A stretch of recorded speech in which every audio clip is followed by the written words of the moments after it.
Shri Kapil Kevali. Jain philosophy very specifically mentions that human desires are as infinite as the sky itself.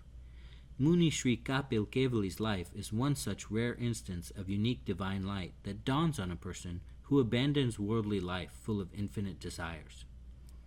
Kapil, son of the state minister Kashyap of Kaushambi city, was brought up in indulgence and therefore had remained totally illiterate.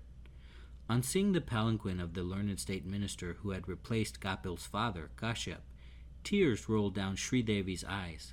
She exclaimed, "Alas, her son Kapil was illiterate." The mother's tears inspired Kapil to go in pursuit of studies. He went to Shravasti for studies, but there he fell in love with the maidservant of Shalibhadra. Abandoning studies, he got busy with the problem of livelihood as he had gotten married. As the time of his wife's delivery approached, the monetary stress became all the more acute. The king of the city used to give 2 masa, a unit of weight of gold, to a person who came to him first in the morning to give him blessings. Thus, with the view to reaching the palace first, early in the morning Kapil left his house by midnight, but suspecting him to be a thief, the town police arrested him. Kapil narrated his experience in the court, and the king said, "You may ask for whatever you want. I shall surely grant it." This came as a surprise, as if an ocean was offered to him when he had asked for a few drops. Kapil therefore decided to reveal his mind the next morning, after careful consideration of the issue. Sitting on a stone seat in Ashok Vatika, Kapil thought 100 gold coins would be better than 2 masa gold coins.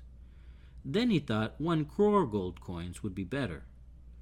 Meanwhile, a worn-out leaf fell from the tree, and that led him to think that, whereas his actual need was that of 2 masa of gold, he decided to have 1 crore gold coins. One who goes begging loses all considerations of propriety. Desires are unending and have no limits. A worn-out leaf provided Kapil a very striking reminder of the transient nature of the life and world. How ungrateful he was. Driven by strong inducement, he was about to deprive the very king of his kingdom who had wished to give him something. He felt that even 1,000 gold coins were of no use to him. Actually, he needed 2 masa of gold. Reflecting still further, he thought, "What would I do even with 2 masa of gold? I should be content with what I have.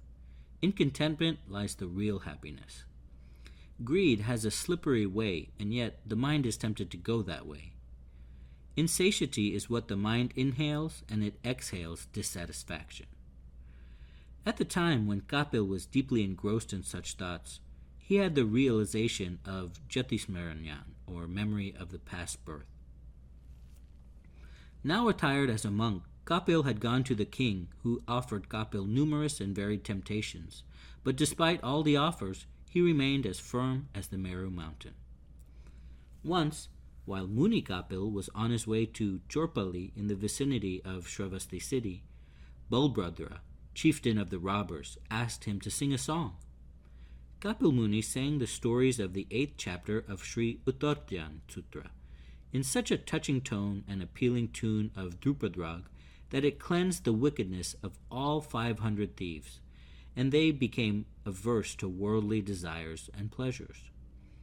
They underwent initiation under the guidance of Kapil Kevali. This Muniraj, Kapil Kevali, attained nirvana, or emancipation. It is said that the famous Bhadrashvar Tirth in Kutch was established at the inspiration of such a great Kapil Muni.